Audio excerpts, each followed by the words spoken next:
McDonald. Mr. McDonald, how are you today, sir? I'm good. I had a good training session, come home, spend some time with my wife, have a good lunch, so all is well. That's great to hear. How excited are you about your Bellator debut next week in Newcastle, England? Oh, I'm very excited. The most excited I've been in a very, very long time. I feel fantastic. There's been a few years where that urge to test myself hasn't been the driving factor, and it's been, got to get through this, or, for business is something we got to do, got to make it through this, go to the next one. But man, for this one, I'm just so excited to test myself. And as a martial artist, I've been progressing so much in training. Like, I feel like it's just going to translate to just an incredible performance. And I want to see if that's the case, because I just feel fantastic right now. Well, we did know you for incredible performances in UFC. You had quite a few there, but it also seemed like there at the end you weren't very happy being in UFC. Yeah, I had highs and lows, working over there, and it's not all of them. It was me as well. I expected the sport to be something different. I did, and I imagine most people do. You imagine that if you're good enough, and if you go in and you have great performances, and you're one of the highest, bonus fighters in the company, and you have incredible success and a great fan base, you just kind of assume that the rest is going to take care of itself, and it's not really the way it works. So, yeah, I had some expectations that I was wrong about. I was hurt about that, and kind of takes a little bit of the joy away when your whole life that would turn out one way, and it really doesn't, and the sport you got into isn't the way you thought it would be. So, but now I know what the sport is. I know how this whole business works now, and I know what I have to do for it. Just being a fantastic fighter is not going to take care of all the rest of my problems. You still have to practice incredible financial wisdom, a lot of planning, just dealing in reality. Well, speaking of financial wisdom, how hard was it getting through that 2-year period where you weren't able to take a fight with all the injury problems? Right.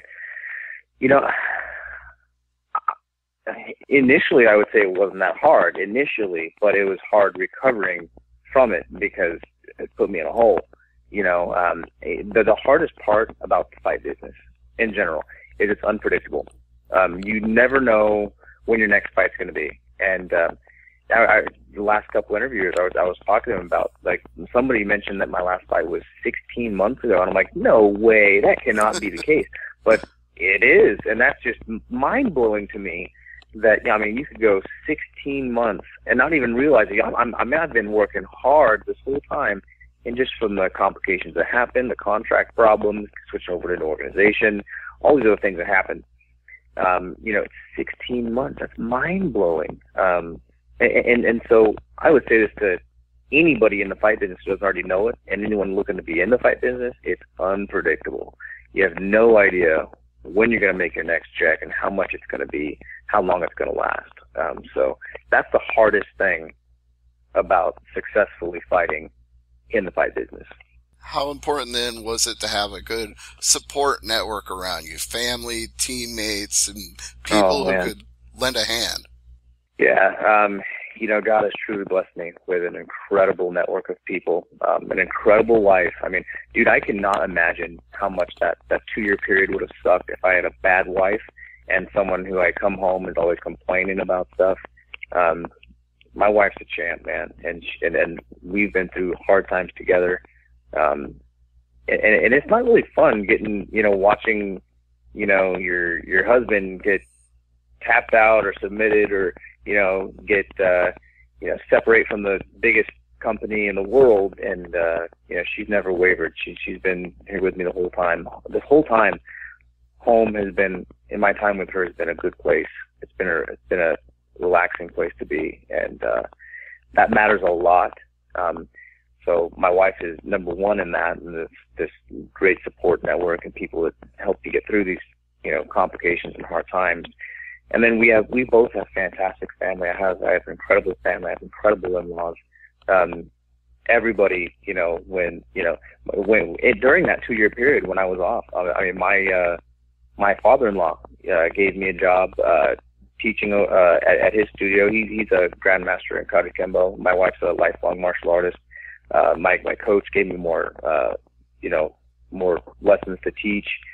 Picked up my woodworking. I'm a custom woodworker, and you make it happen. But I mean, we had people step up and say, hey, we wanna take care of all your meals for your fight. We've had people say, hey, you know what, we want to take care of, and this is all through the church. These people, incredible followers of Christ, and they say, hey, you know what, we want to take care of your bills this time going through for your next fight camp. We've had just incredible followers of Christ be blessings to both of us when those hard times come.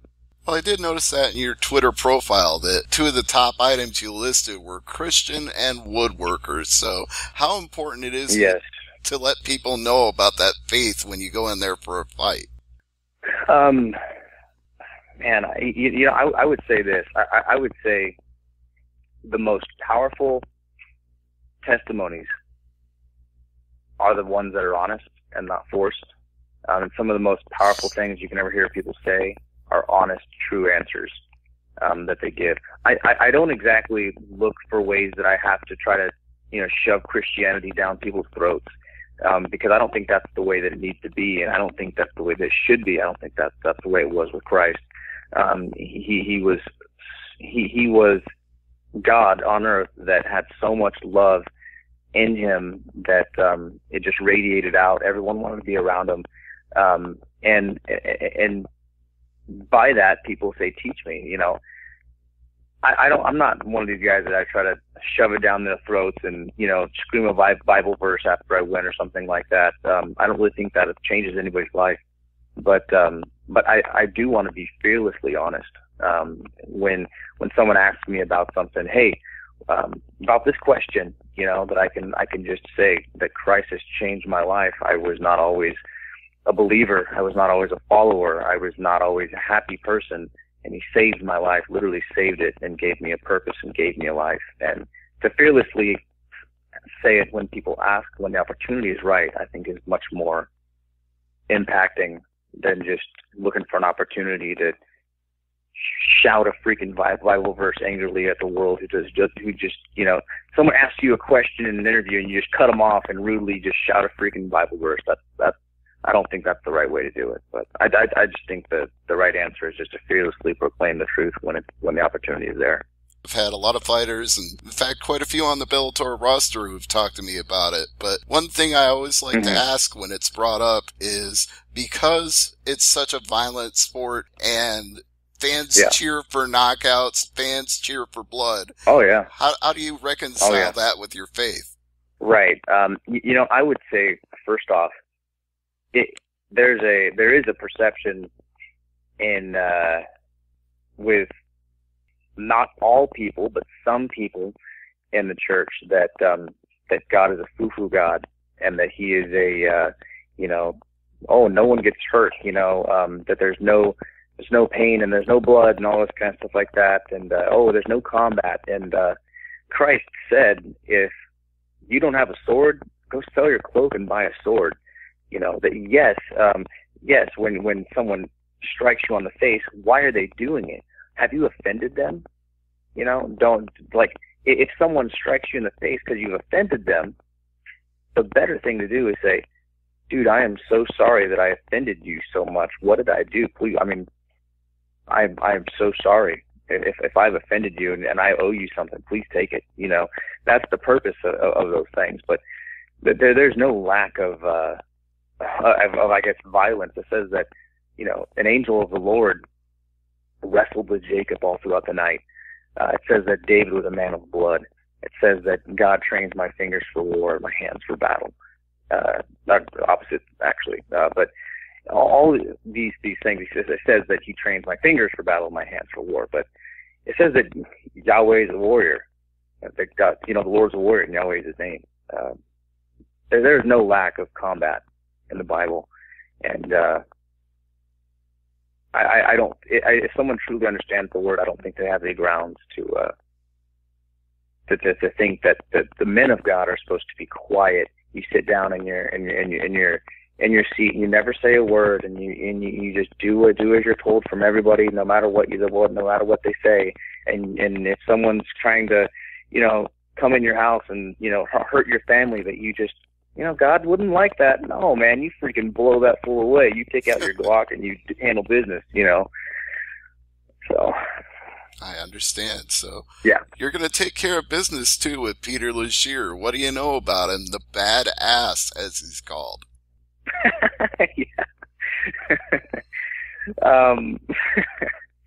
Yeah. He's very aggressive. He's definitely a game opponent, and I've watched his tapes. He's a very aggressive guy. There are some people that are mentally weak, and you could tell that they've struggled with in the past. And I don't think he's one of those guys at all. I don't think he's a guy that crumbles at a scene like this and at a stage like this. I think he's a guy who rises to the occasion. He's very, very aggressive. If there's one thing that I can say that I've seen from all of his tapes, he's aggressive. He comes straight forward, throws many punches. Whether he's looking to take you down or whether he's looking to punch you, he's always moving forward. He's very aggressive. Sets a high pace, very tough. You knock him down, he's going to get back up and keep coming. I think he's a very worthy opponent, and I think it's going to be a great show. I'm very, very excited, for me personally, to see how it goes. And it looks like he's pretty well balanced in his skills, too, with knockouts, submissions, going the distance. He's got about the same number in each category. Yes, yeah, very well-rounded. So we'll see. I mean, I know that I got a bit of experience on him, so we'll see. I don't know. I think he's incredibly tough. I've seen him be out-techniqued before. He fought an opponent and lost, where the guy really picked him apart on the feet. And I think that I'm a better technician than that guy. No insult to him. And I think that he's going to have a hard time with my wrestling and my Brazilian jiu-jitsu. I'm a black belt in Brazilian jiu-jitsu and been training wrestling with some incredible wrestlers. I think he's going to have some difficulty with that, but that's what I want to test. I hope he's been training for it. I hope he's ready for it. And knowing that, I'm not just one kind of guy, I think that I'm an improved version of someone who's already beat him, so he's definitely going to need to rise to the occasion. Now, you talked about having the experience advantage, and I was wondering about that myself, because at 26, you've already had a lifetime's worth of experience. You've gone through the trials of injuries and overcome that, and you've been ranked in the top 10 in bantamweights in the world. So what does it mean to you to have that much experience and still be only 26? Man, I didn't really take much weight to it when people would talk about experience when I was younger, because I had beaten people who had incredible experience, I even when I fought, Cole Escovedo, the first time I fought Cole Escovedo, he stomped on me, but the second time I fought him, I stomped on him, and I took his title and I took his road to the WEC. And he was the guy with incredible experience, way more than I had.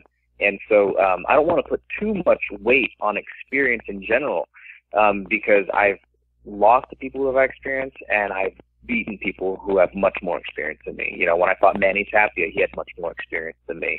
I fought Miguel Torres, and I don't know if anyone has more experience than Miguel Torres, and I knocked him out in the first round.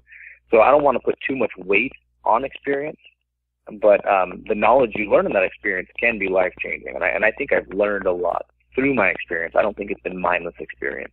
I think it's been very educated experience, and primarily with these experiences, losses, they're the biggest factor. They change you more than anything is your losses and your failures. And I think I'm a good loser.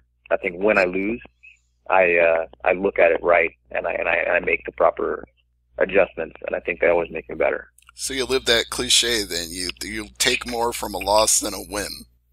Oh yeah, and everybody should. From every aspect of life, from business and marriage and relationships and fighting and everything. That's the way it always should be. Right on. But I hope you're not taking anything like that from Peter Legere. We want to see you go out there and have a great time. Yeah, me too. You know, this is the funny thing is there's always some minor failures, even if you win. There's always some minor failures. Like when I fought Miguel Torres, he jabbed me, and he did like 5 hard jabs to my face, unresponded. They were so fast I couldn't even like respond to that guy. You know, and it might seem funny that from a fight from a public eye, it looks like it was completely dominant and lopsided. But I did have things that I went back and I'm like, dude, I know I won the fight, but looking at the specifics, he should not have been able to jab me that hard, that fast, and me not respond. That's a big problem, and that's something that I went home with and really said I got to fix something. So I'm expecting for there to be some minor flaws, you know, with this. With this fight, as there always are, there's always going to be something to work with. But yeah, I hope it's not a huge list. I hope it's a small list. And then after that, what's next for you in Bellator? Are you looking for like a #1 contender fight? Are you looking for a title shot? Where do you want to go after this? Right. You know, I made some mistakes in the UFC. I went too big too early, and I was fighting incredible competition, like on my very first contract, and very young. I was the youngest person in history to fight for a UFC title. I don't know if I still am, but at the time I was. I went very fast, very big, very fast, and that was actually a mistake business-wise. Turns out that, you know, because I did that, all the people I was fighting, whether I beat them or lost, they were making way more money than I was. It wasn't a very good business decision for me, and that led to me being a little upset. Which isn't the way you want to go into a fight. So anyways, my management, they deal with going about this as a business, and then they're fantastic at that. So I'm going to leave them to figure out where we go from next. And no matter who I'm fighting or where I'm fighting them, I want to let them do their job and make sure I'm fighting the right person for the right amount of pay at the right time. So they do a fantastic job with that. So only they know where we're going from here. All right, but I'm sure at the same time, even if you're going to let them handle that, you're keeping your eye on Darian Caldwell, Eduardo Dantas, all those guys. I'm going to be completely honest with you. I've never seen a single one of any one of those guys fight. So when the time comes, I'll look them up. All right. That sounds like a good plan, Michael. But before I let you go, I want to give you this time to thank sponsors, plug social media, anything you'd like to do. Yeah. Well, I mean, I don't need to say it on an interview, but I'll say it anyway because you asked. My wife she's the champ behind the stage, and she does an amazing job and gets very little credit for it. You know, I'm the pod that gets sent out, but we're a partnership, and God has truly blessed me with an amazing wife, and I'm very, very grateful for her. I can't do what I do without her doing what she does, and she does what she does with no applause from the crowd, and I adore my wife, and I just she's a blessing. Anyone who finds a wife like that is a blessed man. So first off, my wife, and then there's other people behind the stage that, you know, don't get credit, you know, from Professor Tom Theophanopoulos over at Oakdale MMA to my older brother Justin Smitley, the guys at Full Force Personal Training. They're freaking incredible. From active chiropractic to Baker Family Chiropractic, my massage therapist. I mean, there's just far too many to name just in here. And my good friend Vano, there's just too many to name. But and then my family, my in-laws, both my family and my in-laws, they're both, you know, basically lifelong martial arts families now. So just I've got a lot of people to thank, and praise God for what he's done. No public thanks needed there. He knows what he's done for me, and, you know, praise my Father for all the blessings he's given me. Right on. Well, Michael, it's been inspiring, and hopefully it'll be an inspiring fight coming up here at the Metro Radio Arena in Newcastle, England. Thanks, man. I plan on it. I hope it is.